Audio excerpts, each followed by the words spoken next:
Not sure what to do with your Thanksgiving leftovers? Well, we're going to turn ours into carbon. Welcome to Carbonize This, where we turn everyday items into carbon. Today we have turkey, both white meat and dark meat, sweet potato casserole, green bean casserole, mashed potatoes and gravy, a roll, stuffing, and cranberry sauce.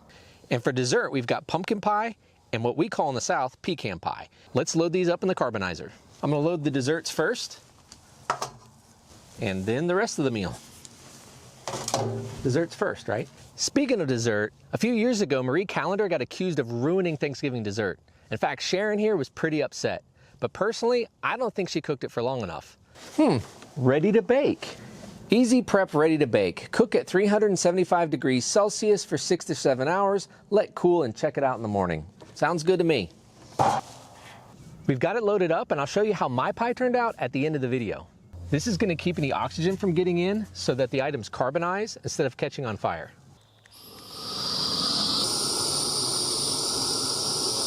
Okay, it's time for the reveal. I can't wait to see how these items turned out. In fact, one of our viewers was so excited that they gave us their prediction on what each item would do when it was carbonized. I agree with what they put. Let's see if we're correct. Some things, what in the world happened to that? I don't even know what that was. I think that was the turkey. Very interesting. So first up is the roll, and the viewer's prediction was that it would shrink and maintain its detail, and that's sure enough what happened. It's about half as big as it was before, and it's kept its detail. It's got that shiny top, you can see the porous sides, and then you can see the bottom of the roll and the wrinkles that are still there. So that's pretty cool. Little charcoal briquette. So next up is the green bean casserole, and the viewer's prediction was that it would probably shrivel and harden a bit due to the water loss, but generally keep its shape. So the individual green beans are here. Here's one that was split in half lengthwise, and then there's one with the bean seed in it still, and here's a couple other bean seeds. And there's one over here. So yep, those shrunk quite a bit and shriveled, and then the milk solids kind of held everything together. So far they're 2 for 2. Let's keep going. So next up was the sweet potatoes, and it's high in sugar, so the prediction was that it might kind of billow or mushroom up, and that there would be a nice structure to it because of the fibers in the sweet potatoes.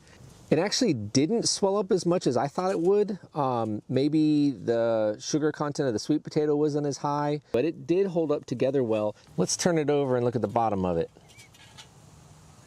Well, you know what? There's some evidence of the sugar right there. When we get this kind of lighter color that's a little bit more crusty, that's generally where the sugar has been. Next up was the turkey, and the dark meat was here, and the white meat was there. And the prediction was that due to the proteins in the meat, that each of these would hold their structure a little bit more. And actually what we have found is that the protein is pretty much melted away. I mean, there's some residual here that's likely from the fat in the dark meat. Next is the cranberry sauce that we had, and the prediction here was, being high in sugar and moderate in protein, that it might melt, turn into a pool, and then kind of billow up. And we see some of that. It definitely looks like it melted and then expanded. I actually expected it to expand quite a bit higher than it did. And then it's got that nice sheen to it that the sugary items often have.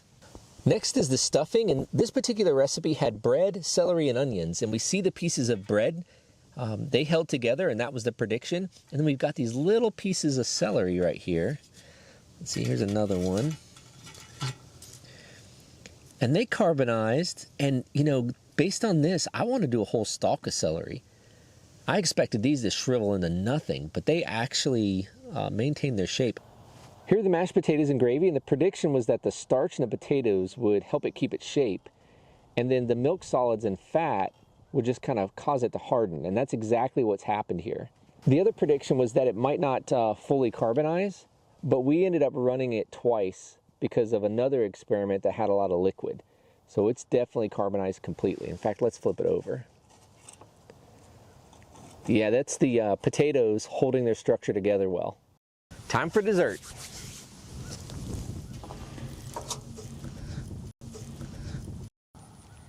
That is awesome. These came out amazing. They're both very pretty, and you can tell what they obviously were beforehand. So the pecan pie here, and then the pumpkin pie. Okay, so the pumpkin pie, the prediction was basically what happened. That the milk solids would help it maintain the shape of the pie filling, and that the crust due to it being, similar to bread, would keep its structure. So spot on, and that is just a cool looking piece of pie. Now for the pecan pie, it did not match our prediction. We expected the sugary filling to kind of ooze out and bubble, but that's not what happened. It maintained its shape. In fact, you can see the individual nuts here and the nice shiny glaze it has from the sugar. And then the crust is kind of a matte black, and you can still see the zigzags on the crust, and it maintained its structure well. And we got a little bit of the oozing of the sugar right here, but not nearly as much as we expected. I wonder if that's due to this being primarily high fructose corn syrup versus sugar. We're gonna keep these pies, but my kids love it when we crush these items up. So we're gonna take our carbonized dinner and crush it up. The cranberries.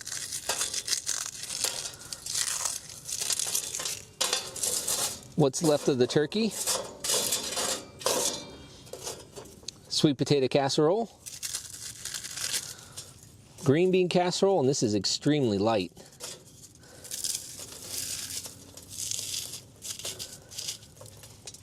The stuffing, that's pretty tough. The mashed potatoes, we snap them in half. We're gonna mash the mashed potatoes. Oh, look at that. Nice fine powder there. Okay, and then the roll. Now let's see what Marie Callender did to my pie. Oh my goodness. Wow. Baked to perfection. Thanks, Marie Callender. The box is unrecognizable. Normally we can see some of the print. It's very light. Let's flip it over. No, you can't make out anything.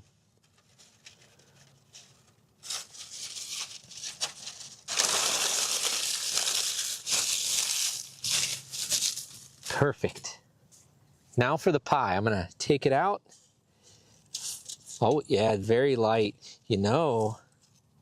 It's got a little weight to it. Maybe we didn't cook it all the way through. There's the bottom. Right away we see differences between these two pies. Now this small slice here was from a pie that was pre-cooked and then carbonized, where this was a raw pie. So I think that's why it looks so different, is the filling here really puffed up. It was likely due to the moisture being driven out of the pie, and then the crust just shrank. I think it was the rate of heating this pie up that caused such a dramatic change. We're gonna save this slice just because I think it looks so cool and I don't wanna crush it up. But for this pie, let's break it open and see if we carbonized it completely through. There's that outer layer. I'm gonna see if I can get the filling out from this pie. I think I can do it.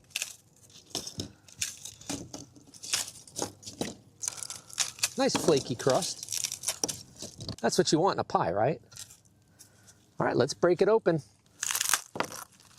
Oh, look, not quite completely carbonized. There's a little bit of filling right there. I mean, it's really close. So it's hollow here in the middle. That's likely from the moisture just driving the top of that filling up. And then there's a little bit of uncarbonized filling right here in the bottom. There's a nice close-up of that flaky crust. Oh yeah, that's how I like my crust. Now next year, we're gonna try to carbonize an entire pie again, but see if we can get it to look like this. So we'll bake it first before we carbonize it.